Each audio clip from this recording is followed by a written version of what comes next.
Powered by Fantasyverse.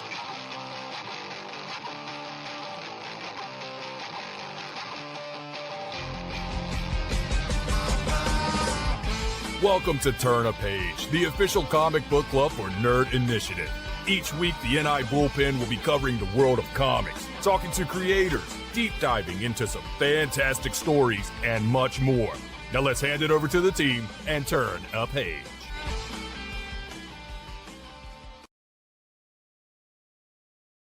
Welcome to a very special edition of Turn a Page, the official comic book club for the home of pop culture positivity. My name is Ken M. You know me as the host of the ODPH podcast. I'm also Nerd Initiative Editor-in-Chief. Joining me on this episode, you know him as the host of Wrestling Night Live every Thursday night, 8 p.m. Eastern Standard Time on Nerd Initiative YouTube, but he's also one of our featured comic book editors at the Nerd Initiative Bullpen. Please say hello to Rich.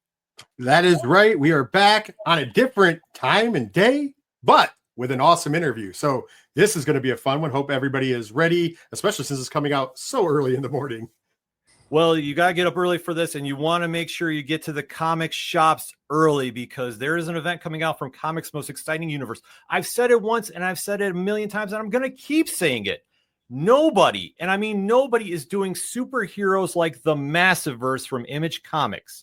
And what you're seeing here is event after event after event. And this issue that we're going to be discussing is no exception. But then again, if you've been reading this series, this is just another day at the office because the life and times of Dylan Siegel is anything but ordinary. It is exciting. It is mind-blowing. There is a lot of twists and turns that you have to follow up on. But where we're going with issue 30 is a crossover event that's been planted since 2023 in the pages of Supermassive. We're finally getting a payoff per se. I don't know, but I'm locked in for it, and you should be too. And we are very fortunate enough to have the writer of this amazing book on the line with us. You know his work from Mighty Morphin Power Rangers, The Infernals, which more people need to go out and buy because that is one of the most slept-on series in recent memories from Image Comics. Justice League, The Atom Project, and the upcoming It Killed Everybody But Me, dropping from Mad Cave Studios to September 10th. But let's face it, every time you go to the comic shops, he's got everybody going rogue in the pages of the Massiverse pillar book, Rogue Sun. It is our honor and privilege to bring back the one and only writer of Rogue Sun, RYAN Parrott. RYAN, what is going on? Wow, that was impressive. My mom, I hope my mom got to hear that because I feel more my father, and my father would finally be proud of me. Thank you very much for all that. Oh, it's well deserved and then some, my friend. What can we say? Rogue Sun is, every time the issue comes out, it feels like an event. And what you're doing with Dylan Siegel and his crazy family life mixed in with the supernatural has been a must read every time it's come out. But this issue that we're discussing, Rogue Sun number 30, which is dropping October 15th. The FOC is slated September 22nd. But we can't stress enough. Get to the comic shops early. Get yourself a few copies. You're not going to want to miss out on this. This has been planted since Supermassive 2023.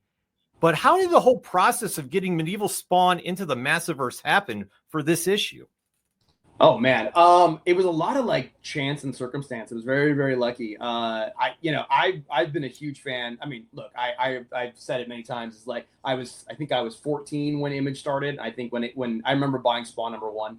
I remember buying Wildcats and Savage Dragon and Troll and Super Patriot and every single Image book there was.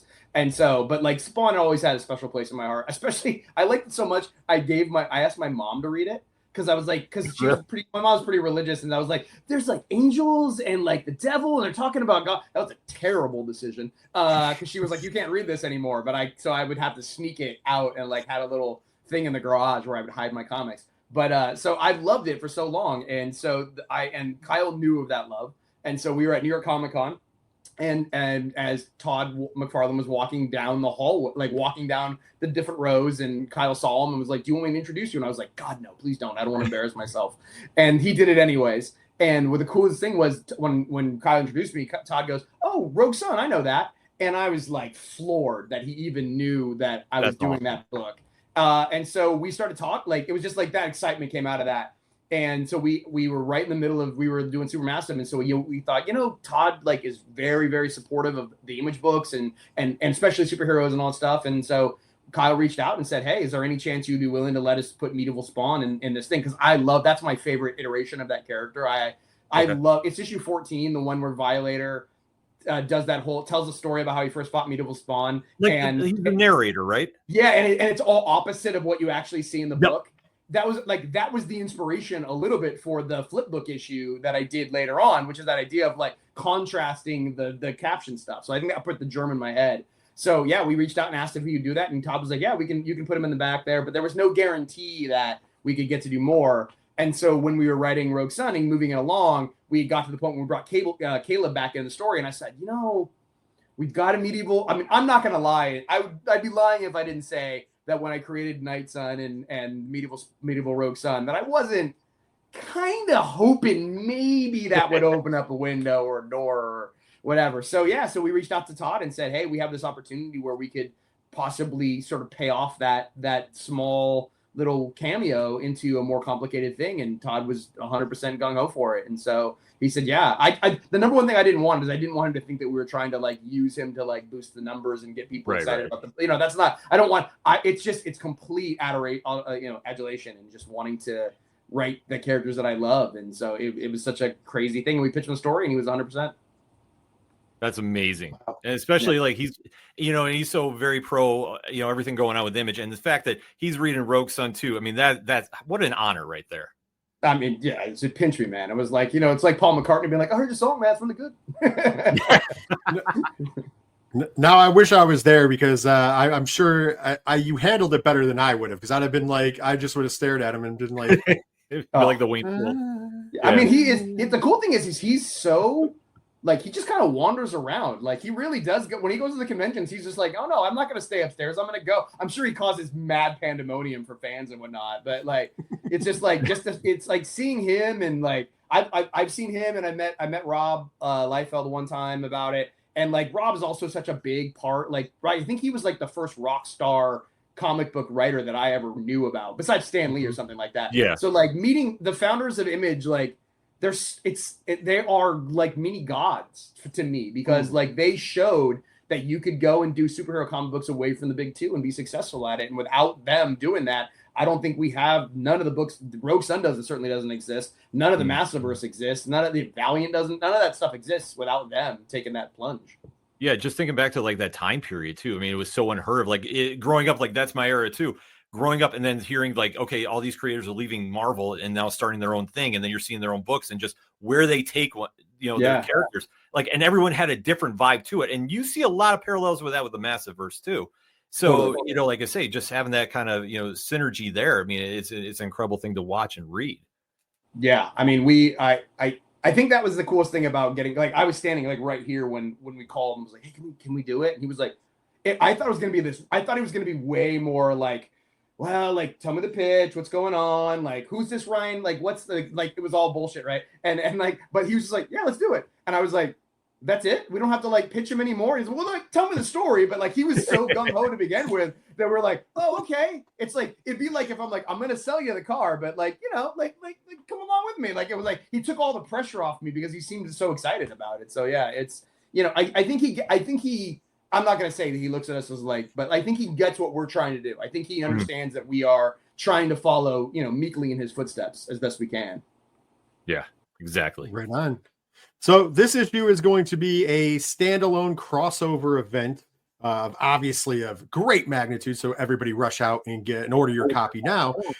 So with that being said, if this is somebody's first time jumping in, because it is a standalone, I got to ask, what is the elevator pitch for, not just in this case, usually I do the elevator pitch, but not just this issue, but Rogue Sun as a whole for somebody who might be picking up this book for the first time? Oh boy, if they're picking up this book at the first time, they might be a little confused.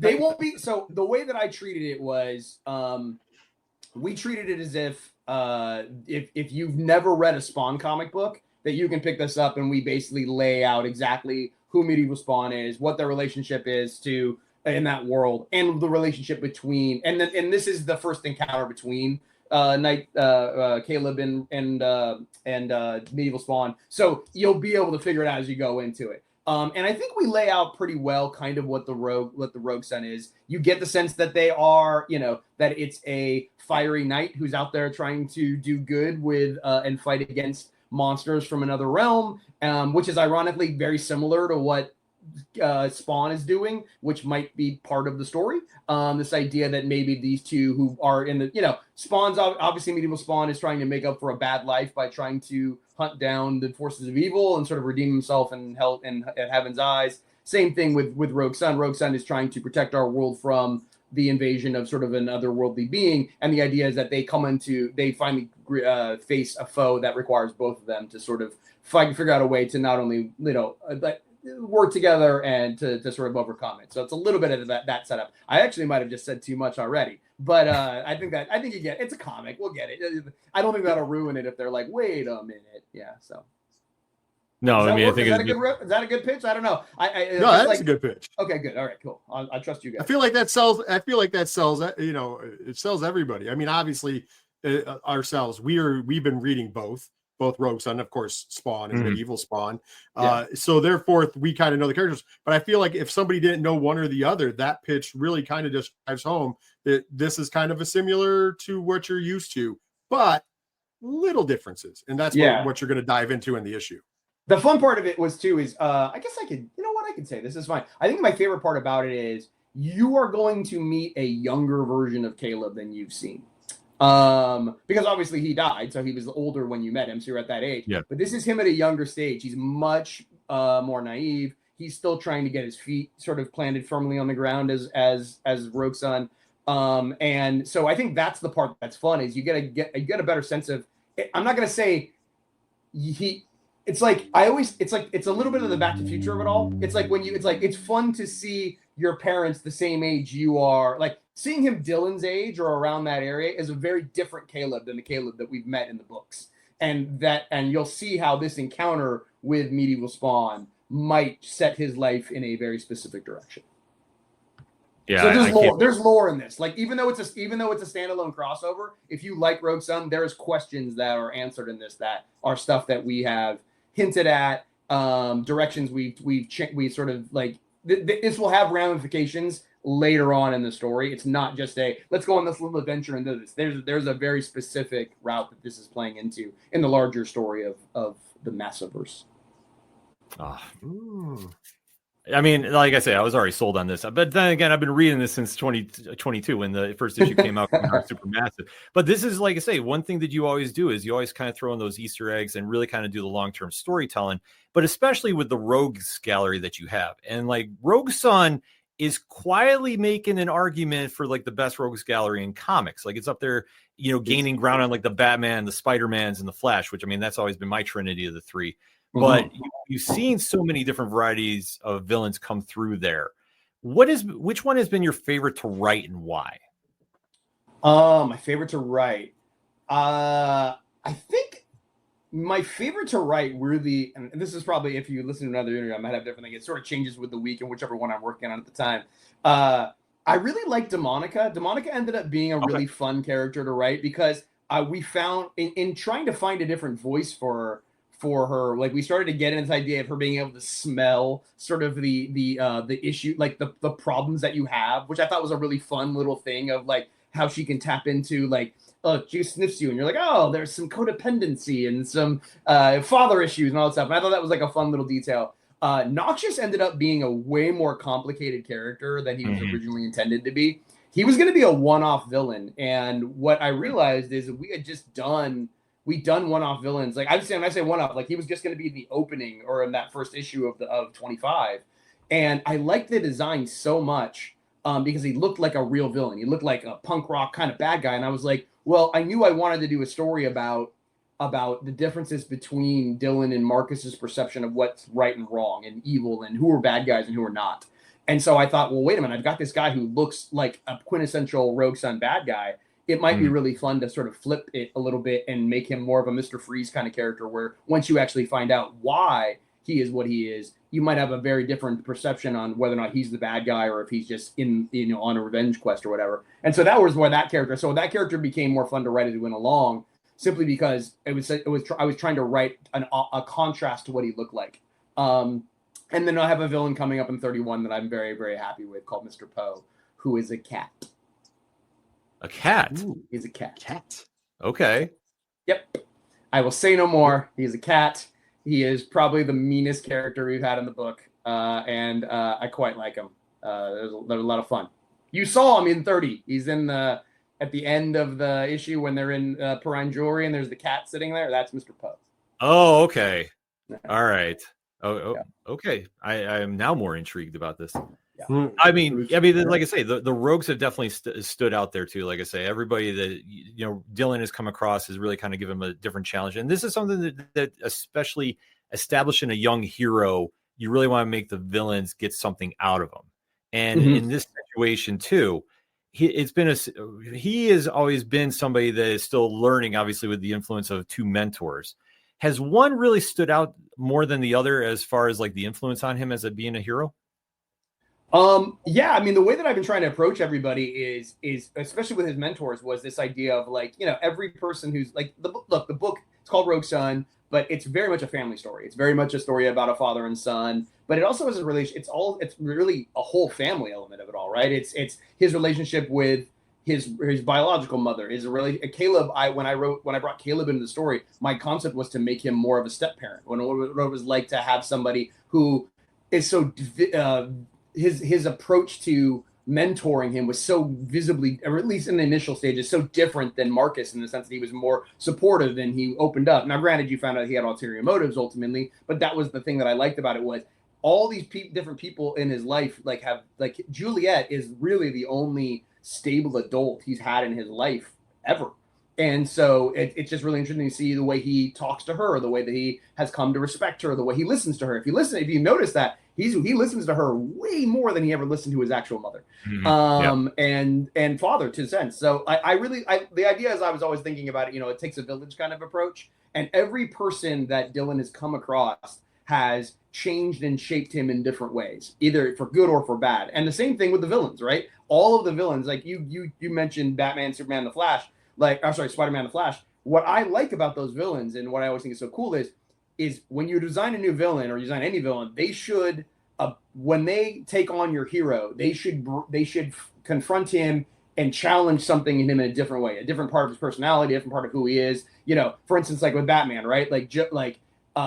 Bane fights him physically. Riddler takes him on mentally. Joker takes him on philosophically. And so what I've tried to do with all of the villains in Rogue Son is have them approach and attack him and his family in different ways. They attack him morally. They attack him philosophically. They attack his perception of good and evil, all those things. And so whenever I create a new villain, it's the idea of I shouldn't be able to write the same story with Mr. Poe that I write with Mad Melody or with Blood Moon or with Hellbent. They should all be they could have the same plot, but they were going to have a very, very different way of approaching it. And I think that's the best way to do it, is use the Rogues Gallery as a way, almost like a therapy session for your main character.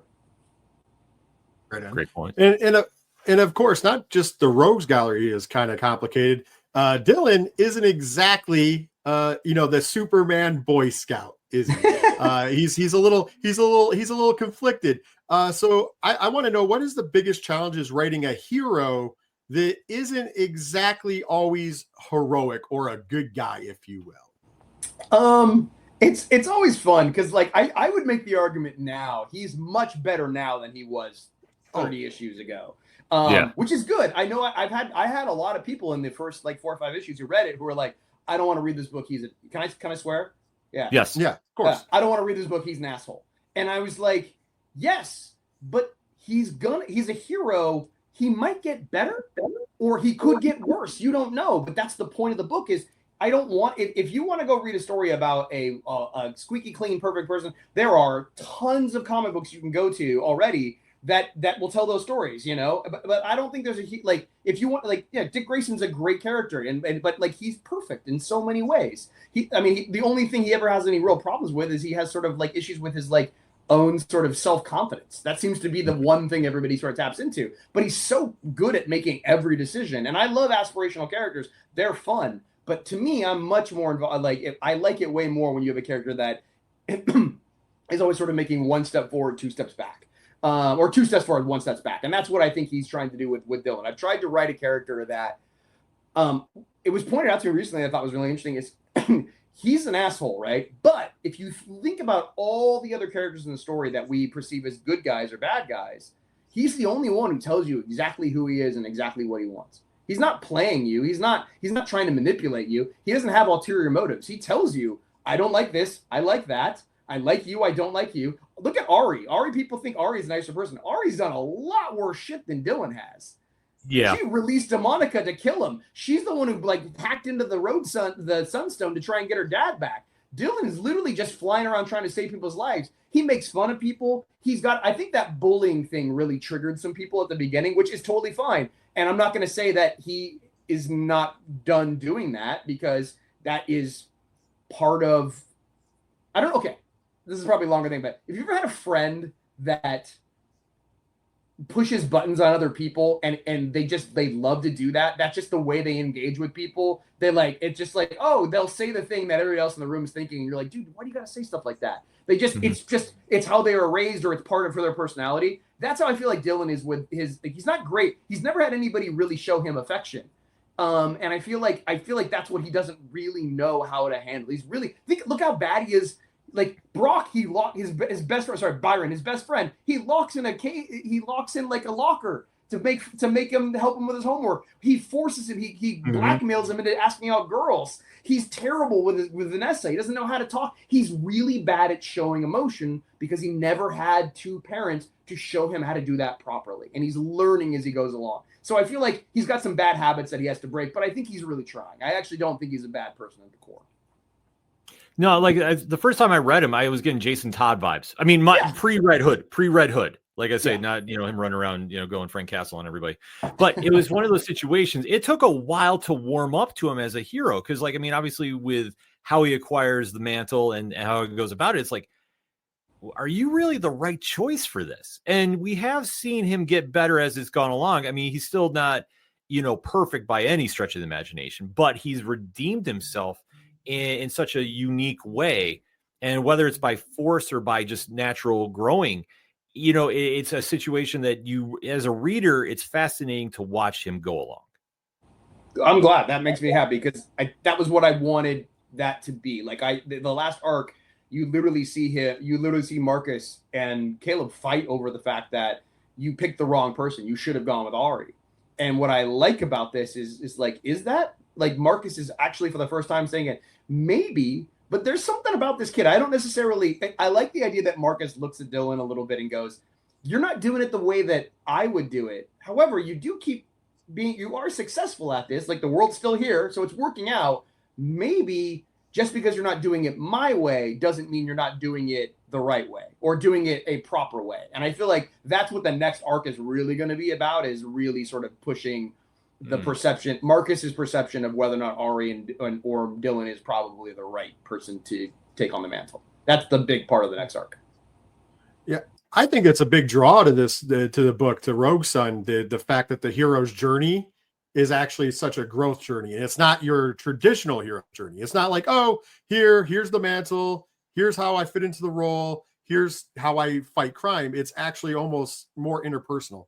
It's more like, hey, I didn't actually ask for this, and I'm working into it just like the normal hero's journey, but at the same time staying true to himself while growing. So I think that's super unique, because we're always used to just kind of the hero's journey being gets powers, now he doesn't know how to use powers, figures out how to use powers. Exactly. That's usually the hero's journey.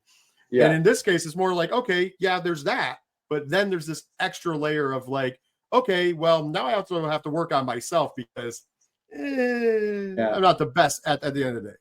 Yeah, I know saying this is going to scare some fans, so I don't want it to say this. So I'm going to preface this by saying the book's not ending. I'm not ending the book, but I will tell you this. I outlined the last issue yesterday. I wrote down what I think the ending of the book is, to a pretty heavy extent, because in writing this last arc, the arc I'm writing right now, suddenly, I'd always looked at the series as I knew what the ending, I knew what an unending was going to be. And I had sort of two options I could go with. It was like Schrodinger's cat a little bit. I was writing towards both without having to pick one. And I finally, writing this arc, I went, oh, this isn't a choice anymore. This is the way we're ending the story. And so I wrote that. And now that can happen at any point, but I wanted to make sure that I had it in the moment that I wrote, that I came up with it, that I was like, oh, I think this is the ending of the series. And so I have that. and what I like about that is it helps me have something to like keep me. It's like my North Star now in regards to like if I'm writing a story and Dylan can zig or zag, knowing that that's my North Star will hopefully make some of those choices a little easier as I go. Because I just felt like I think I knew what I wanted the story to say, but I didn't know exactly how to say it. And now I kind of have that in my head as I go. And it's made things a lot easier. Okay. Well, as long as that ending we don't see right away, because obviously the story is so good. Like I said, Did you see that? Did you see that? He lost all sense. Like it looked like he was gonna pass out for a minute. He went like completely white. He there was a sigh of relief for a minute, but there was also this like taken aback that he really thought that this was coming to an end. He was like, "Oh no, he just says ending." But no, it's not. Let's face it. This year we've had a couple great series end, and I'm like, I'm not ready to see great series keep ending. On my pull list, I want to go to the comic shops and have something to look forward to. And Rogue Sun is one of my go-tos. So awesome. I want to make sure it's going to be there for a while. So like I say, it's been a rough year for good titles going away. Oh yeah. So, yeah, I know. So I only say that and I bring it up not to scare anybody or make anybody think the books. It's just to show you that like I'm not like this isn't lost. I don't mean that in a terrible way. I'm not making this up as I go along. I'm not going to change it. Like I know what the story is now in a way that I don't think I fully knew 10 issues ago. Like I think 10 issues ago, I was like, oh, this could go left, this could go right. And now as I've been writing, I'm like, oh no, this is the path. And I'm happy. It makes things easier. It's actually it's a very sort of like it's a relief to know what you're doing and where you're going. Because it really helps keep the characters honest, and hopefully I won't write myself into a corner or something like that. Well, right. As long as you know how to get from point A to point B, take the scenic route all day, because as long as you know where it's going to wind up, it's like it gives you a lot of liberty to take the characters in different directions. And that's one thing that you've done over this series too.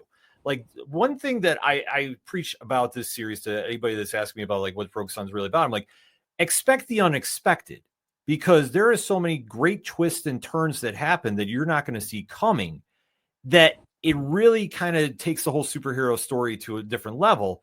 And that being said, prior to what we're going to see in 30, which everybody needs to go pre-order, can't stress that enough, what has been your favorite moment of Rogue Sun to date? I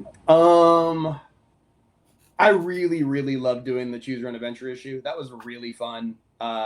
It was just like, it was an idea that I'd always wanted to do, and I loved those books growing up. And so the idea of doing one was really fun, but I wrote it with the guy that I'm currently co-writing the book with, Nick Cotton, who I've known for years.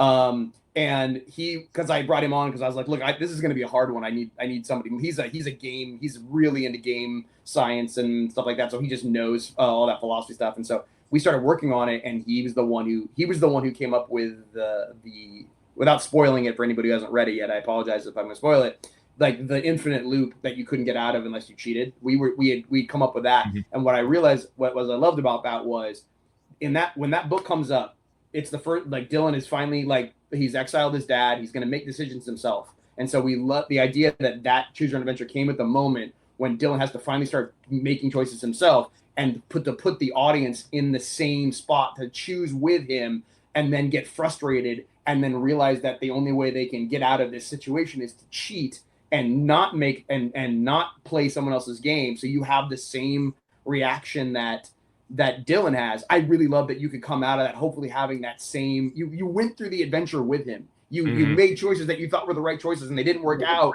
And then you figured out a way to like beat the bad guy, and you come out of that thing and you're like, I did it. And I did it with you. And this is harder than I thought. And that was a really neat way to, I think, use that moment to really hopefully bond you with the character and make you go, oh, okay, this was it. And so it wasn't just a gimmick for gimmick's sake. It was a gimmick at a point in the story where that gimmick really helpfully created some empathy and some connection. So that's my favorite moment, I think, so far.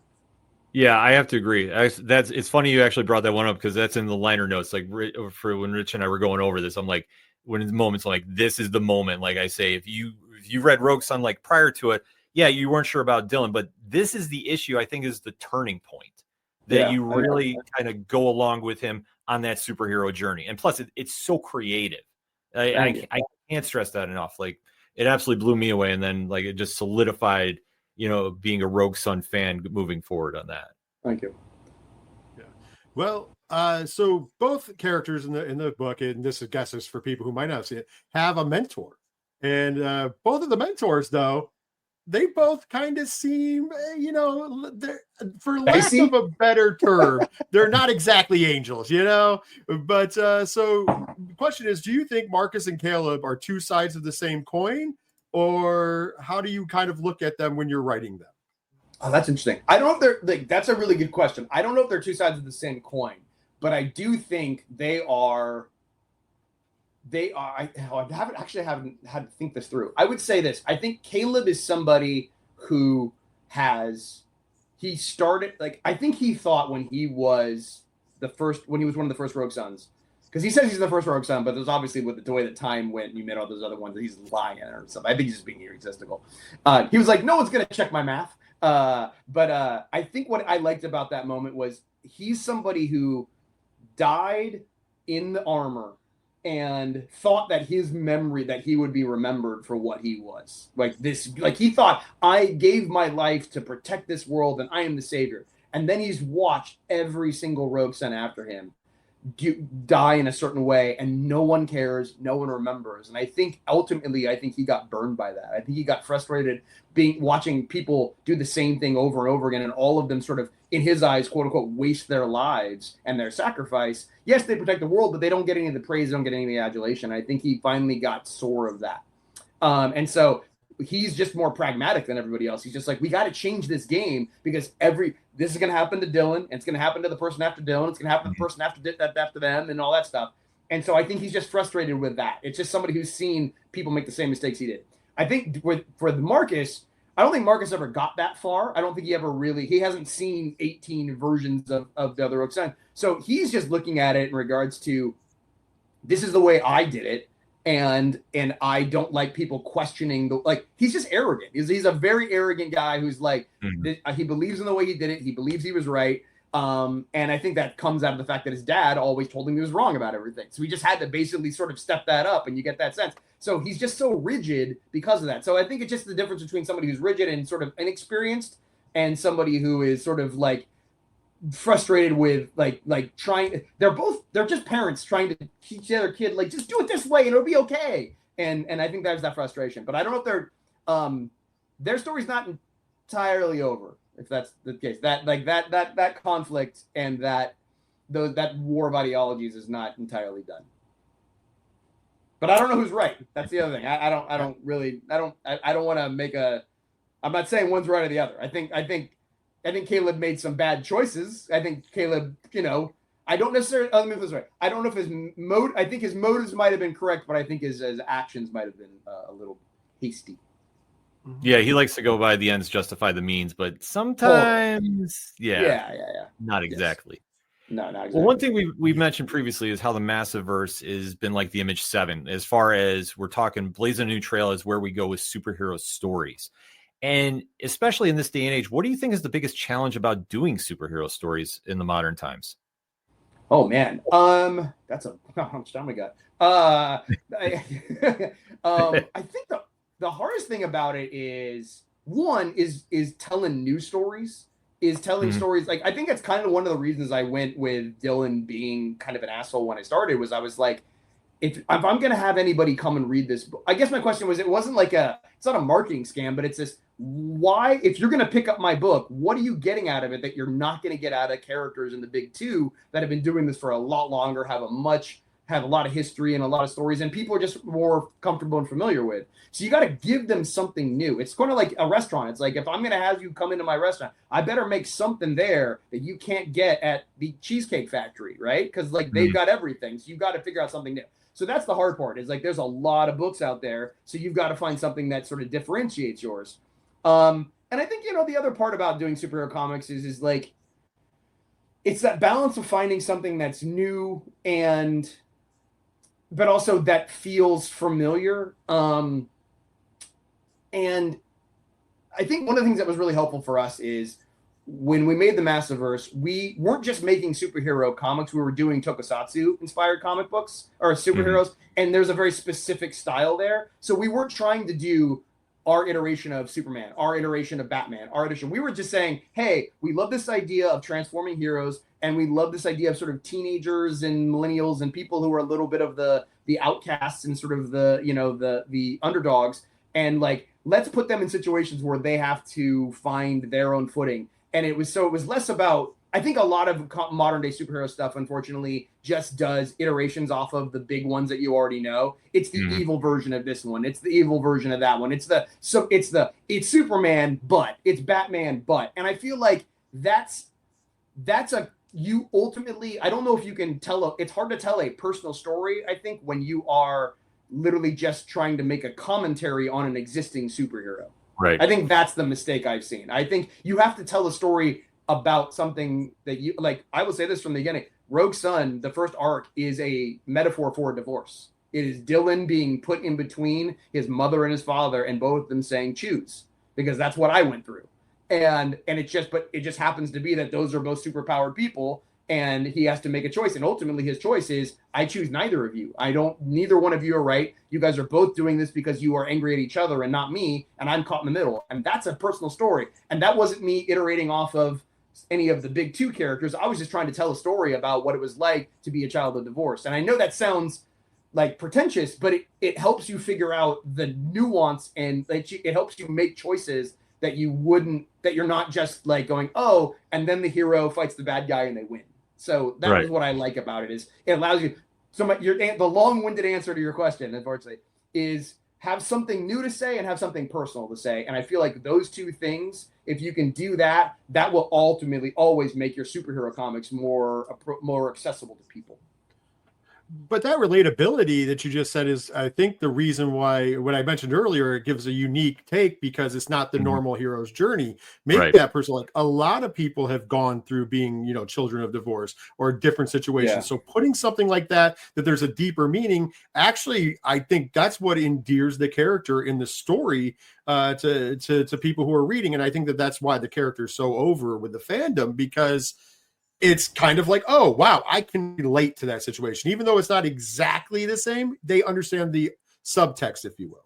Yeah. No, I mean, I know Kyle's been on the record many times talking about, like, he's put it like the first page of Radiant Black is, I am in my car Ubering and I'm $30,000 in debt. And I'm like, yep, been there, buddy.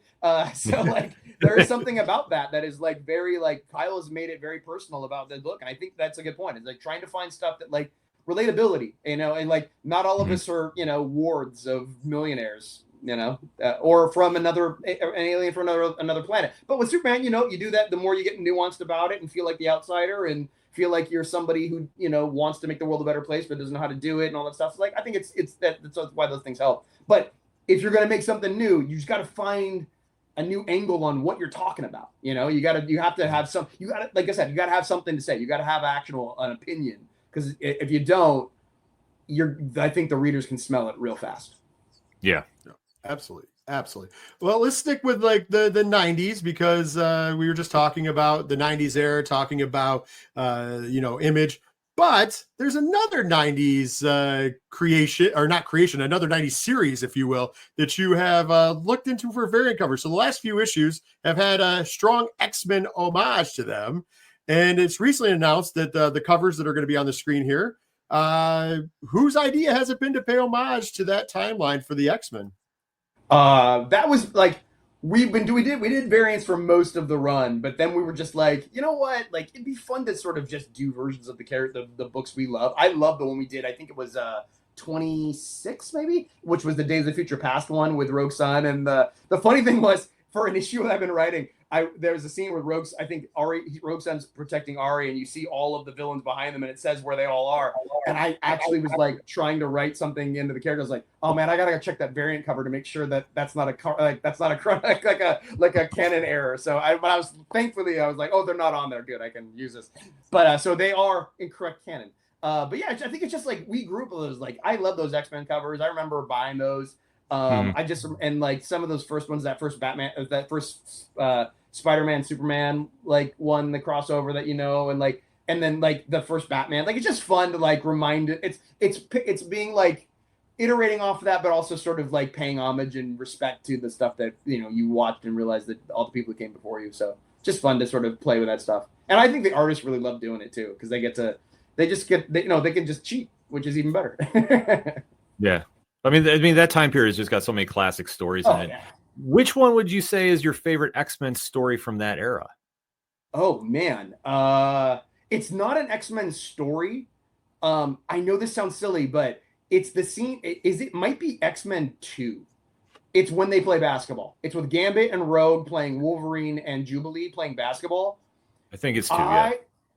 I don't know why that always like rings true, because they spend like half the issue just playing basketball. And I remember thinking, this is the coolest thing I've ever seen. And like, I don't remember comics taking that amount of time just being recreational. I remember like Gambit and Rogue go on a date that night, and she's picking out her outfit with Storm. And it's like, it was a very soap opera like kind of element. But I remember thinking, these are just real people. They're just like, they don't live in their costumes. They don't fly around on patrol protecting people. Like they just live in this thing. And I remember thinking how much I love that. Because I think when I played with my action figures after that, they're going to play basketball. Like I wasn't doing they were fighting Apocalypse. I was like, oh, what happens if they'll go to the bar down the street? Like I started doing that stuff. It's funny because it's like, I realized it's like those downbeats are really, you spend so much time with these characters. We love our characters, right? We love the X-Men. We know them. Like I can ask you a question about Wolverine. That's not about canon. I can ask you and go, what would he say? And you know what he's going to say because you know these people better than some of your friends. And so sometimes it's nice to just sit down with your friends and watch them talk about things. You know, I'm writing the Turtles Rangers crossover that I've been doing for like the last 3 or 4 years.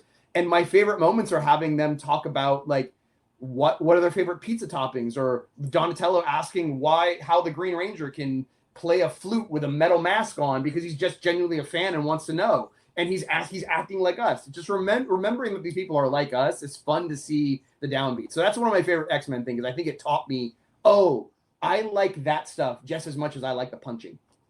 I mean, yeah, I always remember that too, because it like much how you touch upon like making personal for the readers, like it's relatable. Like you can understand like going to the park and shooting hoops, or going out on a date. Like you can relate to that, and especially showing that side of them. I think it made more of a connection because like, you know, at that time period, like you had a lot of, you know, really gritty anti-heroes. I always hate saying that word, but it's like that in that time period it was booming. But to see like normal, you know, heroes doing normal things, I guess I should say, it was so refreshing at the time. And it really kind of made that connection. Like, that's why it always stands out too. Like those moments, even like way back when like when you used to have the Avengers versus the West Coast Avengers playing softball. Like, exactly. Like these moments, like, wait, what are they doing? Like, aren't they supposed to be like planning to save the world? Like, no, we're just playing best pickup game. It's like, what? But it always remembers. I think it's like comics are you know, a roller coaster. You just can't keep going up or down all the time. You got to go up, you got to go down, you got to go up and down. You got to remind people what they're fighting for. Yeah, absolutely. Definitely. Well, this next question is going to be, this is perfect world. So this is perfectly open choice. This doesn't hold on. The world is your oyster.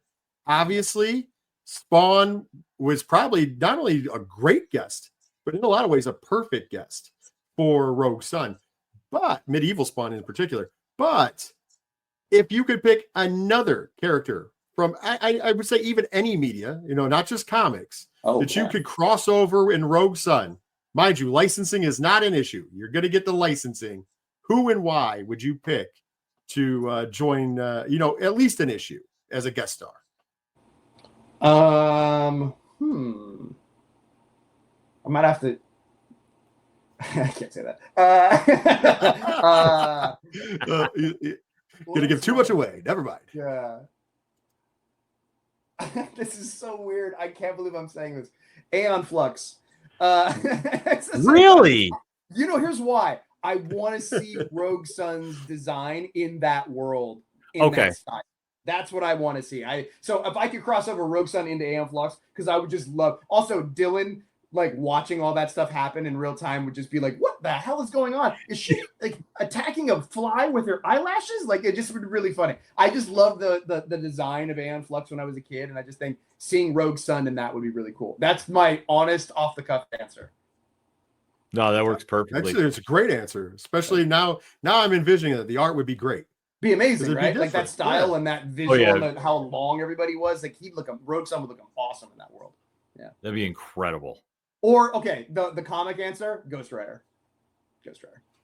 Okay. Just because I think the That make a lot of flames and sense. the chains and stuff, that'd be the all flames and chains. Like my favorite issue ever of one of my comics ever is, I think it's Todd McFarlane's Spider-Man number 7. It's the one with Hobgoblin, Ghost Rider, and yeah. Spider-Man. Yeah. I am convinced. I know Todd has said that he came up with Spawn in when he was in high school, and I believe him. But I also believe he drew that book and went, wait a minute, Hobgoblin's cape with Ghost Rider's chains and Spider-Man's outfit at Spawn in a nutshell. It's like everything Todd loves to draw is in that one issue or that 2-issue miniseries. I could definitely see that. Yeah. Yeah. That now that you point that out, I'm never going to be able to unsee it. Yeah. But it works though. Like I say, with It everything works. going on with, with Spawn, and of course we can't reiterate it enough. Rogue Sun 30 is going to be an issue you want to see with Medieval Spawn and Rogue Sun, Night Sun, I should say, doing some business. But then after that, I know we kind of teased that obviously the end is very, very far away for Rogue Sun, thankfully. But I will repeat, it is not ending. I'm not ending Yeah. the book. Yeah. Yes. But issue 31 has been teased. So can we briefly discuss what we should be looking forward after that issue 30 comes out? Yes. So 31 will return back to the present day, and will feature Dylan and Ari sort of settling into their roles as the dual Rogue Sons. However, and the central conflict between them will be like, now that they're sort of working together, it's like, who's better? And as we saw in the 29, Marcus is now is mentoring both of them at the same time. So this could turn into a little bit of like, who does dad like more?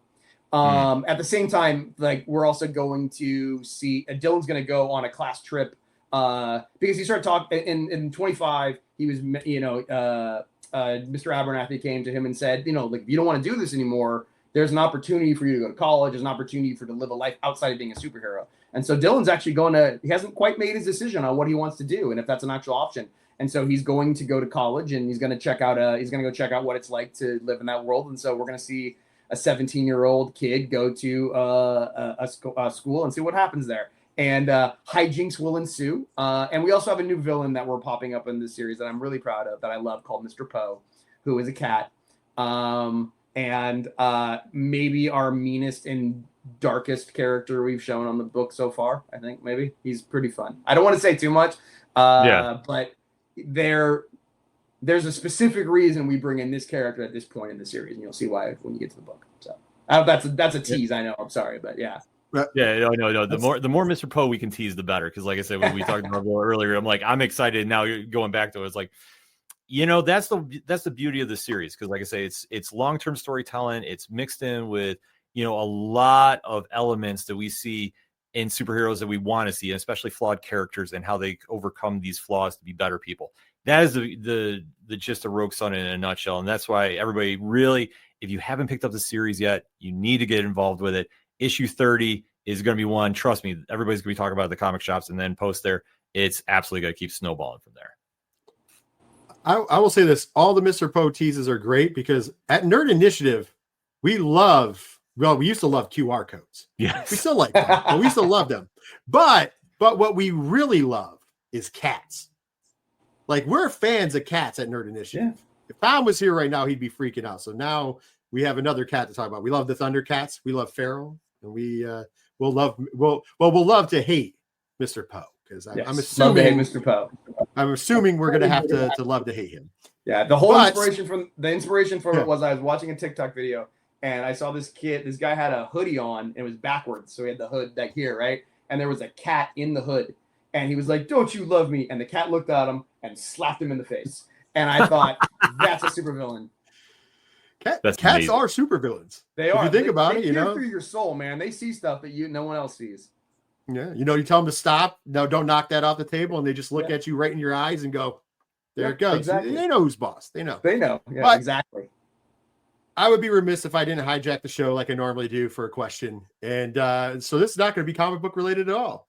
As this interview will be released, it will actually be the kickoff to the NFL season. We're having a great conversation, and now you go. All right. And I need to have the hand grenade and pull the pin and throw it in the room because I'm out of this. I'm a Raiders fan. The lovable losers that we are. But the two of you are AFC East rival fans. As we know, Ken is a Buffalo Bills, a proud member of the Bills Mafia. And Ryan, you are a Miami Dolphins fan. The grenade is in the room. How are the Dolphins going to do this season? Are they going to finally be able to shut down those stinky Bills? No, they're not. I am not going to. That's not a grenade I'm falling on anytime soon. Until they prove they can beat the Bills are always going to beat the Dolphins. Although it was a lot closer in Miami this year than it was last year. Yeah, it was. That was a 60-yard field goal to win that game. So it's funny how we forget. We're like, oh, they killed them. I'm like, they won on a Jordan Poyer knocked out Keon Coleman and gave you guys 15 yards on third and. Yep. I'm not going to get specific. But I think I will just say this. I think that the Dolphins are going to be better this year than people expect. It seems to be very popular this year to just think that they're going to implode and be terrible. I don't think that's the case. I think if Tua stays healthy, I think they'll be just fine. I don't think they're going to. I think Buffalo's going to win 13 games though. So I don't think that the Dolphins will be able to beat them. But I do think that the Dolphins can come in second and get a wild card if I'm hopefully knock on wood. Do you think McDaniels is on hot seat if they don't? I do not. I think they're going to probably start 4-1. I think they have a pretty easy schedule to start. And they have a rough run in the middle where they play Baltimore and Bengals and somebody in the it's a rough and Washington back to back to back. So I think that's gonna it's Buffalo, Baltimore, and Washington. That's not gonna work out. But I don't think here's what people forget: the Dolphins went 8-9 last year, but they lost 5. No, they lost 5 games. Because Tua didn't play quarterback. And the games he was there, they won a lot of games. I think they win 65% of the games when Tua plays. So if Tua's healthy, they're fine. They also won 8 of their last 11 games. That's not a team that quit on McDaniels. I think it's just become, I think with the Tariq stuff and, there's they are a team that does not, they've got a few people on there that talk too much. And I think that's the problem. And it's just it's very, very popular to, Tua, for some reason, gets a lot of hate. I don't quite know why. Even as a Bills fan, I don't understand that. I think he's not that bad. You just have to give him a line that protects him, and he's fine. But the thing is, the Dolphins never do. For whatever reason, is they just don't give him any protection, and he takes really bad hits. And it's guys, he is the key to your success. Those I will say this as a fan, and I remember when Hamlin got hurt on that Monday night game. For the Bills, I gave money to his charity within 30 seconds of that thing. That broke me. That scared me in a way that I don't know why. I think maybe everybody was oh wow, these guys are real. They're real people. And there was something about that moment that I really think. And I think to his injuries, the 2 that he's had, because they look so the camera's there, they scared people, and so maybe people are thinking he should retire because they don't want to see what happened to Hamlin happen to Tua or something. Maybe I'm connecting stuff that's not connected. I don't quite know why people seem to dislike him so much. I don't know if it's the religious things always seems to Tebow kind of thing. Yeah. I don't know. I don't want to turn it into that, but it does feel like he gets an abnormal amount of heat for somebody who hasn't why do we like Baker Mayfield so much more than Tua? They're not. Yeah, I don't understand that either, to be honest with you. I think it's just people. I think it's just that one camera angle after his real bad second injury where they focus on the hands. Just slide, you son of a bitch. Yeah, but I don't think that and I understand. To me, I don't hate it. The only thing that I think Tua is a very talented football player, a very talented quarterback. The only thing I've ever been judgmental about is when they asked him if he'd wear the Guardian helmet, and he was like, no. Yeah, he was just you've taken, and it's just you've taken some pretty massive shots to the head. If anybody should be championing, wearing a more protective helmet, it should be you, not just for himself, but for others. Because if a very good athlete is wearing that, who's worried about head injuries, it might help out somebody else who might be on the cusp who has also had head injuries. But but that's not me hating him. I think he's still very talented. I just questioned hey, one more good hit to the head and who knows? It was scary watching him look at his hands and And it was weird. Yeah. And you realize that at that moment, he doesn't know what's going on.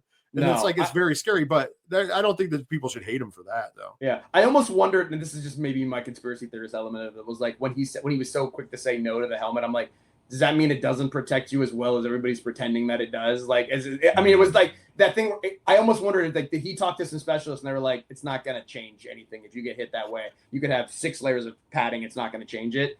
I just wondered if it's like that, you're susceptible. That's not going to fix it. I don't know.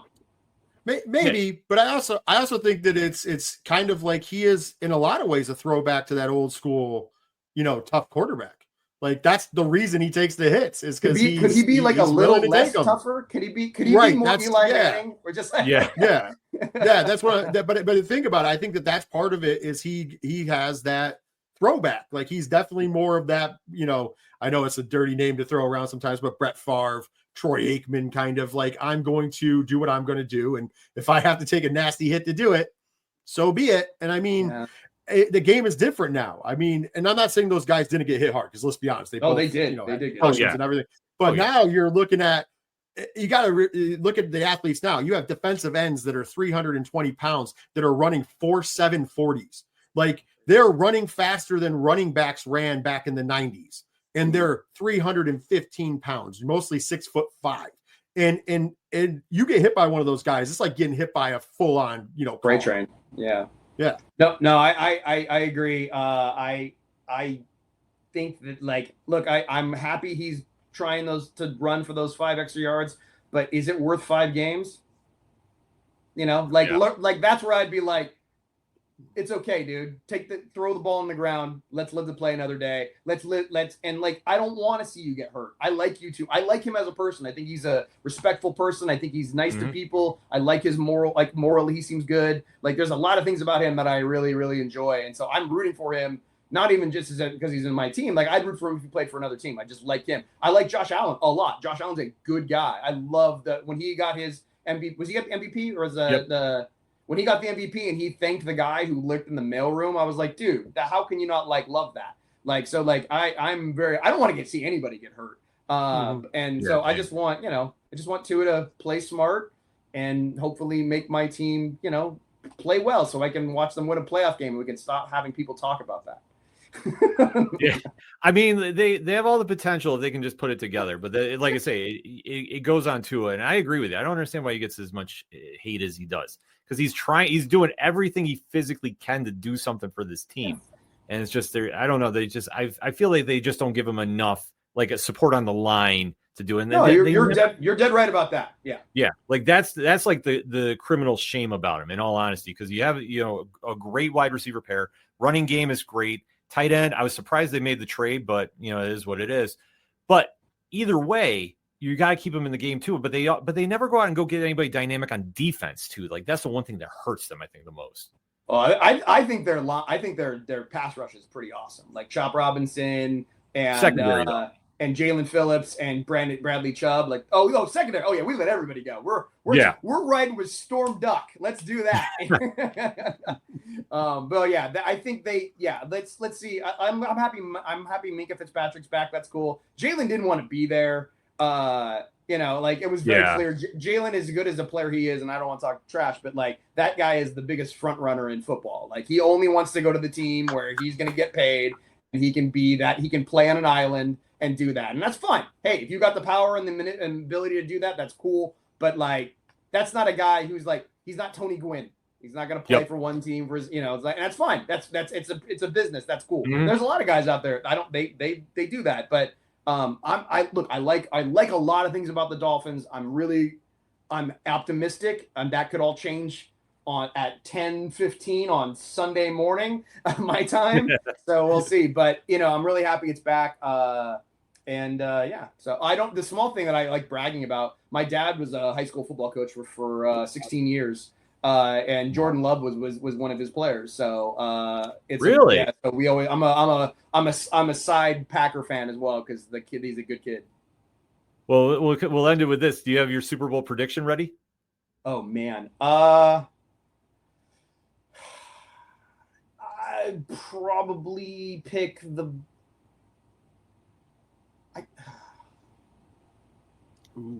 Bengals. Oh, And no, not the Bengals. I take that back. They don't have a defense. I think maybe this is your year. I think this is probably maybe the Bills against, and I don't think it's going to be the Eagles again. I would say the Bills versus the, I think Washington's going to have a regression. Who's below the, who's in the, let's say Bills Detroit. Let's do a Bills Detroit Super Bowl. I tell you, I think Detroit, the only thing that worries me with them is both coordinators leaving. That is true. I probably especially with Ben Johnson going to the Bears. Yeah. Like, how bad is the offensive coordinator is now going to go fix the Bears? I should have said that. I should have said Bills, Bears, and then Kyle would have like called me within 30 seconds being like, dude, my man. I honestly think the Bears are going to be the most improved team in the league this year. Oh, I mean, absolutely. I just think that, you just let Johnson work with Caleb Williams, and they actually got weapons around him on offense. I think they'll be fine. But no, I think it's going to be Green Bay, honestly, getting there. That's as good as any. I mean, Mika, everybody's like super excited about it. So like that was, I know that was a heist of the century. Yeah, the heist of this. Madden won't even let you make that trade. Yeah. I'll be honest. The Packers could be good put together. Still kind of young, so I don't know, but that's definitely a giant piece. If Jordan takes that leap and and that offense like really kicks in and he starts making them better, like. Yeah, they got all the pieces. They got the cold weather ability. I do think the craziest thing about football is that it's the one sport where in the playoffs it feels like the weather becomes the most important thing. Like think about this in every other sport. Baseball, they don't play if there's rain. Basketball, they play in a dome. It's always every court's the same size and the same temperature. Everything else, but football, they're like, hey. Everybody's got to go play in Wisconsin or New York in 3 degrees. It's like it's the only time that happens. I don't know why that sport is so weather dependent. It's the weirdest thing. Yeah, I don't know. I'd co-sign the Packers possibly, but then again, you can't count the Eagles out because I think especially if they can put it together for a second year in a row. And I think it's I will say this. I think it's the Bills. It has to be the Bills because if they don't do it this year, that window's got to be closing. Like there's got to be a sense of urgency for the Bills because other teams are getting better and they have to. It's now or never. Yeah, they may outlaw it if the Kansas City Chiefs make it again. They might we might have to just like excommunicate them from the league for a year. Yeah, there'll be some ramifications for that. Trust me. Yeah. Like I do think the Raiders. I think Geno will be better than people expect. I saw this crazy stat the other day where like in a dome or in like a roof, he is like. His touchdown to interception rate is like 4-1. It's just like he has crazy stats in a dome. He's a different player, and you guys are going to be in a dome for half your games this year. So, I think Geno will be all right. I think he's going to be a lot better than people think. I think the Raiders are going to do better than they did last year. There's going to be improvements. I think the biggest piece to that also is Geno's going to have some really good checkdowns. Brock Bowers, obviously one of the best tight ends, And then of course, if Genty is half as good as we think he's going to be at the halfback position, it could be a real good time for the Raiders. So I think that'll actually take a lot of pressure off of Geno. And it'll give them a lot of, check down too, which is going to be clutch, especially like you pointed out, being in a dome atmosphere and he's a good in the dome atmosphere is going to be very helpful to him. So I think they'll do better. I don't think they're going to make the playoffs, although they could surprise me. I thought they weren't going to make the playoffs in a year that they did. So who knows? We'll find out. We'll find out. But in the meantime, though, the season does kick off this weekend, but you have to get to the comic shops beforehand and make sure you pre-order Rogue Sun 30. We can't stress that enough. It is an issue that everybody's going to be talking about. And if you're not familiar with the Massiverse, this is the perfect time to get into it. It's comics' most exciting line for a reason, folks. If you love superhero books, this is one to go check out. And Rogue Sun delivers every single time out. It's never a bad read. It's always going to keep you on your toes. It's always going to give you something. Ryan, we can't thank you enough for coming on the show talking about this. We definitely have to recap after the arc comes out here. Absolutely, man. Thank you guys. It was an absolute pleasure. I really appreciate it. Thank you for everything you do for the book and all the kind words. I really appreciate it. Oh, absolutely. It's our pleasure. And honestly, folks, you have to get to the comic shops. The FOC is September 22nd. It's in the liner notes of this podcast and YouTube show. So definitely make sure to go early and go get multiple copies. You don't want to miss this. On behalf of Rich and myself, we'll end it like we always do on Turn a Page. Thank you for checking us out. And remember, when you're at the comic shops and you have a great issue in your hand, such as Rogue Sun number 30 by Ryan Parrott, and you see somebody struggling to find something, hand them a copy. Tell them to turn a page. We'll see you next time. We're out. This program is powered by Fantasyverse, where manga, comics, and more collide. Check their website out because it's not a dream. It's Fantasyverse. The content you've just watched is part of the Nerd Initiative Network.